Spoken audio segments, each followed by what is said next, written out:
எல்லா காக்கசும் அபூர்வ காக்கசும் திறந்திடும் சீசே. ஆமா. இங்க பாரு, ஆஹா. எங்க வீட்டுக்காரர் நீட்டா மடிச்சு வைப்பாரு. சோ அவர் தான் எல்லாமே மடிக்க. உங்களுக்கு மடிக்க தெரியுமா? நான் வந்து எடுக்கிறேங்கிற சாக்கில் உழைச்சி போட்டு அப்புறம் மண்டையில் கொட்டு வாங்குவேன்.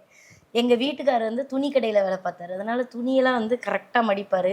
அது இந்த சிந்தட்டிக் சேரீயெல்லாம் இருந்தால் மடித்து அதை வந்து தச்சு வச்சுருவார். ஒவ்வொரு நாளும் அதை பிரித்து தான் கெட்டணும். அதே மாதிரி கெட்டிட்டு அதை அவுத்து போடுறது மட்டும்தான் என் வேலை. மறுபடியும் அதை மடித்து வைக்கிறது எங்கள் வீட்டுக்காரரோட வேலை. இங்கே பாரு, சூப்பர். இது எல்லாமே உங்களுடைய சாரி கலெக்ஷன்ஸா? இருக்கலே விலை கம்மியா கொடுத்து வாங்கின சாரி அப்படின்னா அது ஏதாவது காட்டுறீங்களா? விலை கம்மியா நான் வாங்கி ரொம்ப சந்தோஷப்பட்டது என்னன்னு தெரியுமா? இவ்வளோ நாள் எனக்கு தெரியாம போயிட்டு. இந்த இருக்கு பாருங்கம்மா, இதுக்குள்ள இருக்கு பாரு. இந்த சேலை எல்லாமே 170 ரூபான்னு டி நகர்ல ஒரு கடை, அதாவது இந்த சரவண பவனுக்கு ஆப்போசிட்ல 120 120 ரூபா தானா? இல்ல 170 ரூபா. அந்த கடைக்கு ஒரு இதுக்கு விளம்பரத்துக்கு போயிருந்தேன். அப்போ இதெல்லாம் பார்த்தா 170 ரூபா. நாங்க